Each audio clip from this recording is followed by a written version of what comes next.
如果回到那天，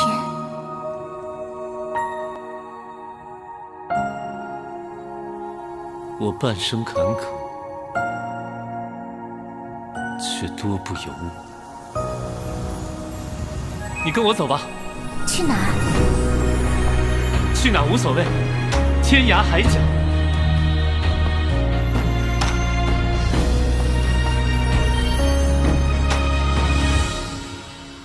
如果回到那天，我会倾尽全力守护你。 Selamat datang di Narasi ID. Jangan lupa dukung channel ini dengan cara subscribe kawan. Langsung saja ke cerita. Sulit untuk menyeberangi lautan penderitaan.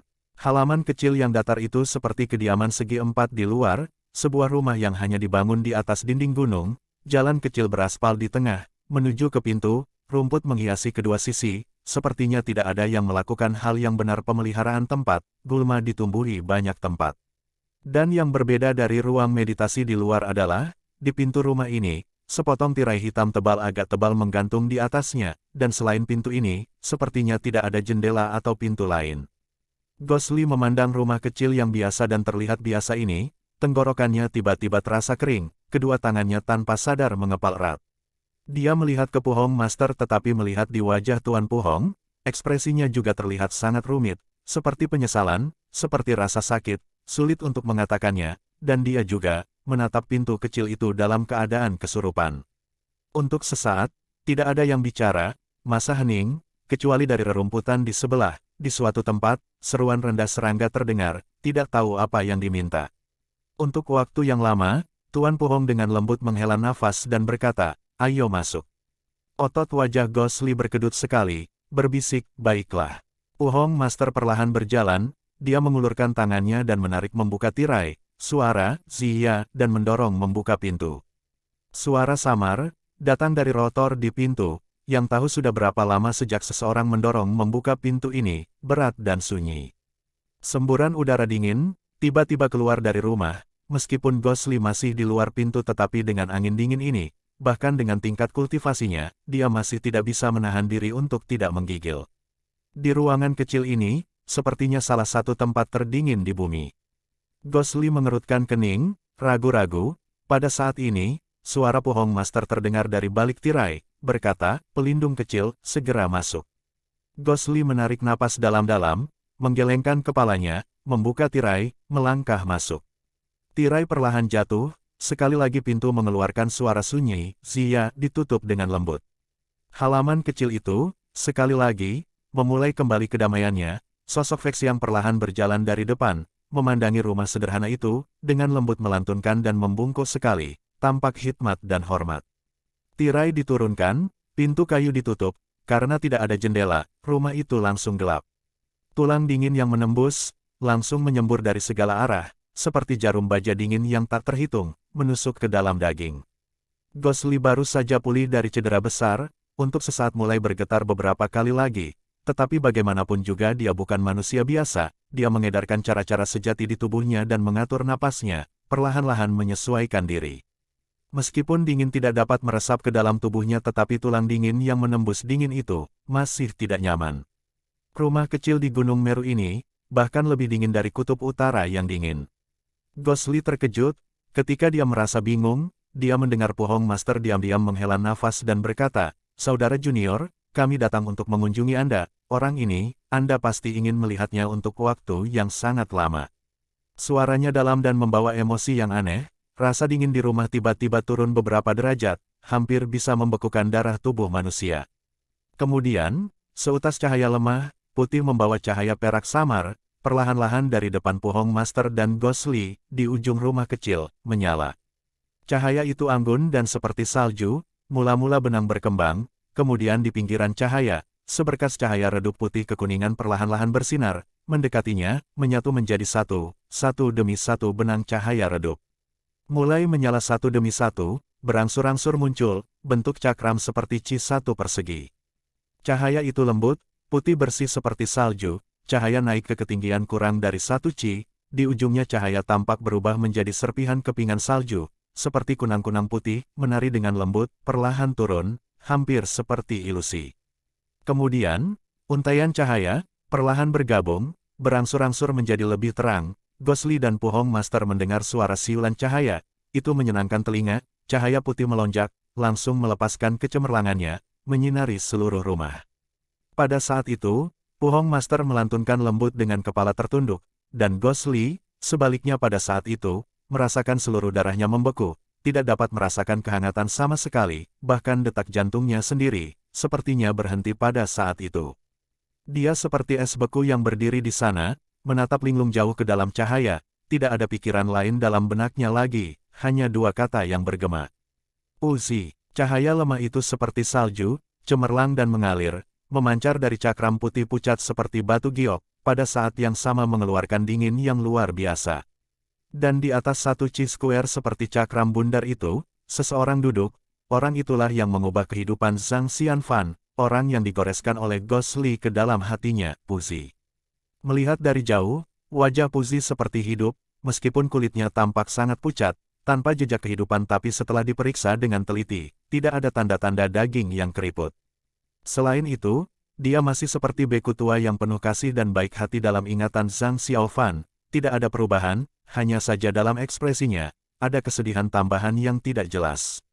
Selain tubuhnya, tubuh Puzi entah kenapa, setengah dari ukuran aslinya, dan karena memang begitu, dia bisa duduk bersila di atas cakram batu giok putih murni. Dingin di ruangan ini menyerang tetapi tidak ada es yang terlihat diletakkan di sekitar, kemungkinan besar itu karena harta yang tidak biasa ini.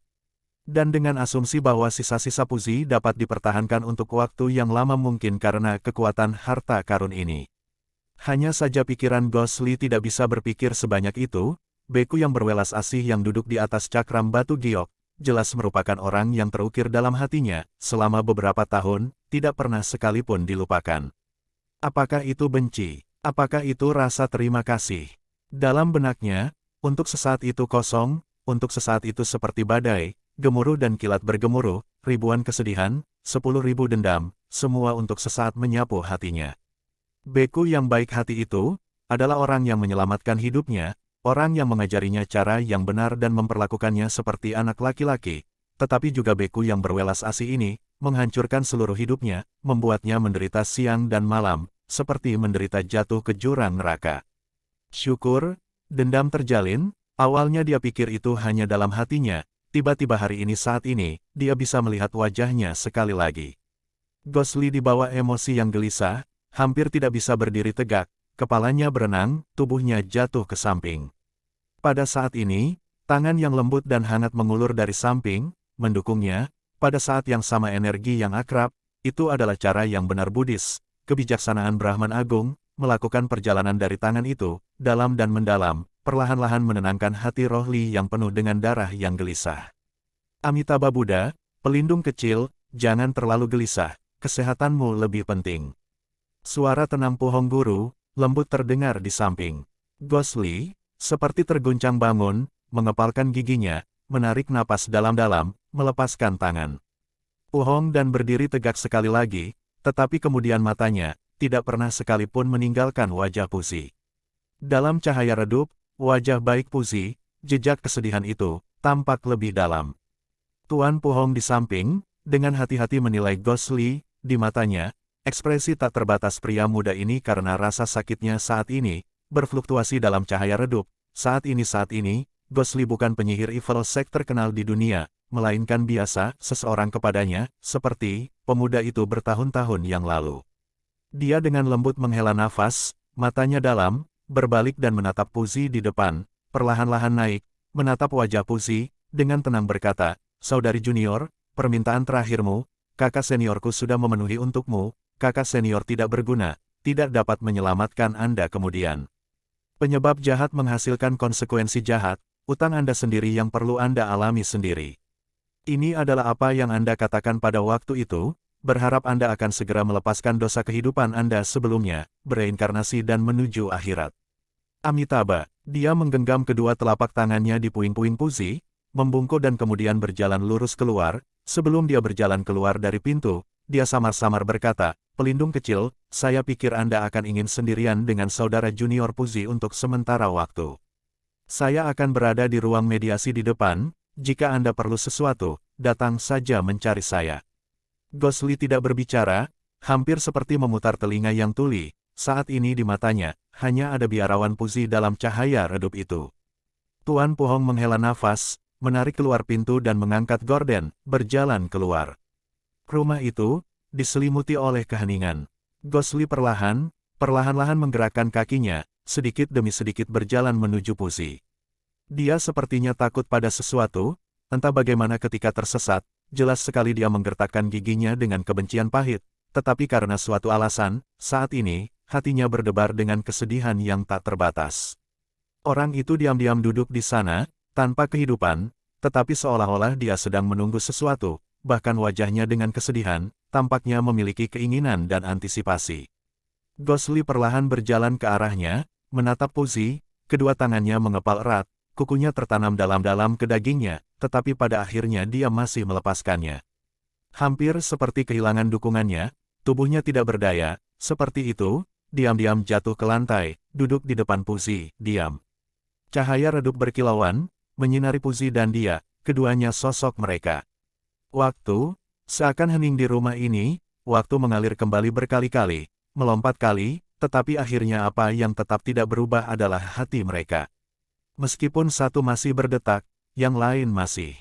Lonceng pagi, sekali lagi berbunyi, bergema di setiap sudut Gunung Meru, naik dan turun, membangunkan seseorang dari mimpi tetapi juga memiliki semacam efek yang dapat membawa seseorang menjauh dari dunia sekuler. KTT Gunung Meru, kuil Tianyin kecil, di luar ruang meditasi yang tenang, terdengar suara ketukan di pintu. Tuan Puhong mengangkat alisnya dan kemudian sedikit menggelengkan kepalanya, menghela nafas dan berkata, apakah itu Fek Xiang? Ayo masuk. Fek Xiang mengakui dan masuk, berjalan mendekat dan membungkuk pada Puhong Master, memandang wajahnya, sepertinya ada sedikit kekhawatiran, berkata, Guru, sudah sepanjang hari dan malam, pelindung Zhang masih belum muncul. Tuan Puhong menggelengkan kepalanya, berkata, hubungan yang bernasib buruk di kehidupan sebelumnya, perasaan dan permusuhan seumur hidup, bagaimana itu bisa begitu mudah diterima dan dilepaskan. Fek Xiang menggenggam kedua telapak tangannya, diam-diam berkata, ya. Kemudian mengerutkan kening, berkata, Guru, saya khawatir tentang Jade Ice Dish di rumah, meskipun itu dapat melindungi dan melestarikan tubuh Paman Guru Puzi agar abadi tetapi energi dingin, sangat merugikan manusia. Dan pelindung Zhang yang baru saja pulih, pikiran dan hatinya dalam kesakitan dan kebingungan, bagaimana jika kondisinya meninggalkan penyakit yang tidak sembuh total, bagaimana kita hidup sesuai dengan instruksi akhir Paman Guru Puzi. Puhong Guru dengan samar berkata, tidak apa-apa, saya sudah menggunakan kebijaksanaan Brahman Agung untuk melindungi hatinya kemarin, apalagi dengan tingkat kultivasinya sendiri, meskipun energi dinginnya beracun, saya kira itu tidak akan menjadi masalah. Fek Xiang menghela nafas lega setelah mendengarnya, menggenggam kedua tangannya, jadi begitulah, murid juga lega. Puhong Master mengangguk, pada saat yang sama melirik Fek Xiang, berkata, saya melihat bahwa Anda sangat prihatin dengan pelindung Zhang ini, meskipun Paman Guru Puzi Anda telah meninggalkan keinginan terakhirnya, tetapi untuk diri Anda sendiri, sepertinya melihatnya juga berbeda. Fek Xiang tersenyum dan berkata, Guru memiliki wawasan yang luar biasa, memang begitu. Berbicara, dia sepertinya mengingat masa lalu, menghela nafas dan berkata, terus terang, sejak saya pertama kali melihat pelindung Zhang sampai hari ini, sudah, seperti sekejap mata, 10 tahun. Selama 10 tahun, pelajaran dan pelatihan Buddhis murid mungkin mengalami peningkatan kecil, dibandingkan dengan masa hidup seseorang itu seperti bayi yang belajar berjalan, hampir tidak ada perubahan. Hanya pelindung Zhang ini, melihat kehidupannya, lautan badai, satu demi satu, kesedihan dan kesulitan yang besar, rasa syukur atas permusuhan, berbagai penderitaan yang disebutkan oleh Buddha, masing-masing dialami sepenuhnya olehnya. Wajah Puhong Guru sedikit berubah, menggenggam kedua telapak tangannya dan melantunkan lembut. Fek Xiang melanjutkan, murid juga pernah memikirkan tentang pelindung Zhang ini pada larut malam sebelum tidur, juga menempatkan diri pada posisi sepatunya, mencoba membayangkan berbagai penderitaan pada diri murid itu sendiri. Sayangnya pelajaran Buddha murid akhirnya masih sedikit, sebenarnya ketakutan dan ketakutan. Buddha berkata bahwa dunia pikiran sadar adalah bagaikan sekantung kulit, pada akhirnya hanyalah debu, hanya jalan hati ini, yang penting untuk dipahami. Setiap kali murid memikirkan hal ini, ingat kehidupan kasar pelindung Zhang dan hari ini ia masih dapat mempertahankannya terus-menerus, muridnya dengan jujur mengagumi. Berbicara sampai di sini, ekspresi Fei Xiang tiba-tiba berubah, berlutut di hadapan Pu Hong Master. Tuan Pu Hong tertegun, berkata, untuk apa ini? Fei Xiang diam-diam berkata, Guru, kultivasi murid rendah, tidak mampu memahami Dharma Buddhis sepenuhnya dan belum terhadap pelindung Zhang. Sosok seperti ini yang menderita karena setan di hatinya, murid benar-benar tidak tahan. Guru besit untuk menggunakan kemampuan luar biasa Anda, dengan kekuatan Buddha kita yang tak terbatas, menerangi dan menunjukkan arah, dengan belas kasihan Buddhis mengubah kecenderungan jahatnya, membuatnya meninggalkan roh-roh jahat di hatinya dan lautan kesengsaraan. Ini juga merupakan kebajikan besar, memenuhi hati yang penuh belas kasihan surga di atas, konsol di bawah paman Guru Puzi yang telah meninggal. Guru, kasihanilah. Berbicara, dia berbaring sujud dengan kedua tangan, membungkuk 3 kali berturut-turut. Tuan Pu Hong menggelengkan kepalanya dan menghela nafas panjang, berkata, anak bodoh. Anak bodoh, apakah Anda tahu dengan kata-kata Anda malah melanggar kemarahan tabu. Lebih jauh lagi, bukan karena guru tidak mau mencerahkan orang ini, itu karena ia telah mengalami banyak kesulitan, kehidupan yang tidak rata, hingga hari ini, hatinya sudah sekencang batu, tidak seperti orang biasa yang hati bisa tergerak. Seperti apa yang dikatakan, Buddha dalam hati seseorang, setiap makhluk hidup memiliki kedekatan dengan Buddha, di masa depan apakah itu akan merosot ke dalam lautan kesengsaraan, atau kembali ke surga, semua hanyalah satu pikiran di hatinya, saya dan sisanya tidak memiliki kekuatan lagi untuk memaksanya. Fei Xiang perlahan berdiri, menundukkan kepalanya rendah dan menggenggam kedua telapak tangannya. Wajahnya tidak bisa membantu tetapi mengungkapkan kekecewaan namun dia diam-diam berkata, ya, murid mengerti.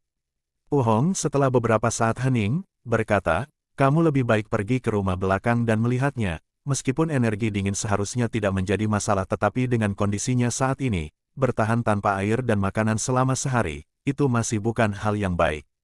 Fei Xiang mengakui, menenangkan diri, menuju keluar, ketika dia hendak membuka pintu dan keluar, seseorang sudah di luar pintu, sinar matahari bersinar dari punggung orang itu, wajah orang itu dilemparkan ke dalam bayang-bayang, untuk sesaat tidak dapat melihat dengan jelas. Fei Xiang terkejut, mundur selangkah dan kemudian bisa melihat dengan jelas bahwa itu adalah Ghost Li yang tanpa sadar tiba di ambang pintu rumah, diam-diam berdiri. Tidak terlihat selama sehari, Ghost Li tidak tampak lelah tetapi wajahnya sangat pucat, matanya merah, kemungkinan besar dia tidak pernah tidur sepanjang malam. Ketika dia melihat Fei Xiang, bibir Ghost Li bergerak, perlahan mengangguk ke Fei Xiang. Fei Xiang tertegun, menggenggam telapak tangannya sebagai balasan. Ghost Li kemudian perlahan berjalan masuk, berdiri di depan Pu Hong Master. Guru Pu Hong seperti kemarin, duduk bersila di tempat tidur meditasi, tangannya memegang tasbih, terus berputar.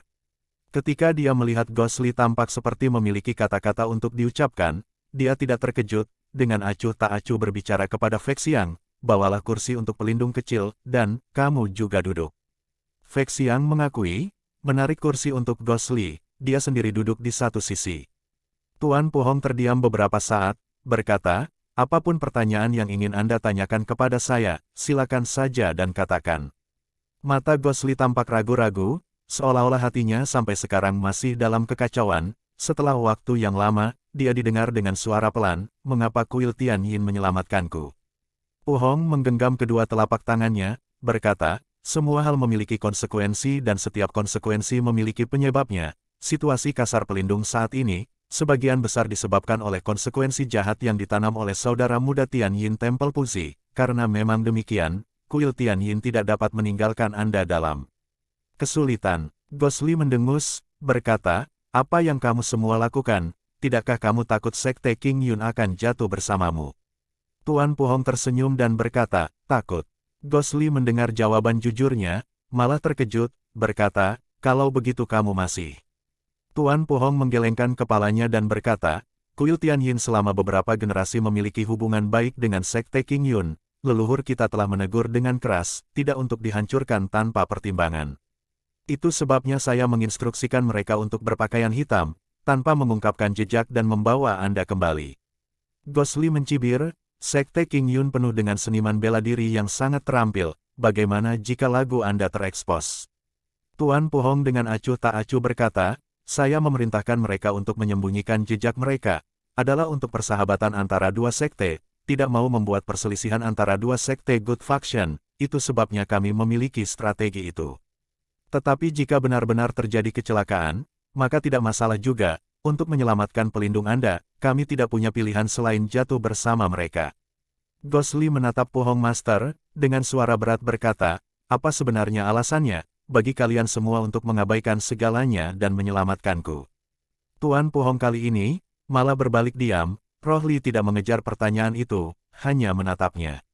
Setelah waktu yang lama, Tuan Pu Hong menghela nafas panjang, berkata, apakah kamu ingin tahu, kejadian yang terjadi setelah saudara junior Puzi berjuang untuk kembali ke kuil Tian Yin dengan nafas terakhir sampai dia meninggal? Gosli terkejut, untuk sesaat terdiam, melihat rasa sakit di matanya, sepertinya hatinya ada dalam kekacauan lain, akhirnya dia dengan tenang berkata, ya. Entah kenapa, suaranya entah bagaimana serak.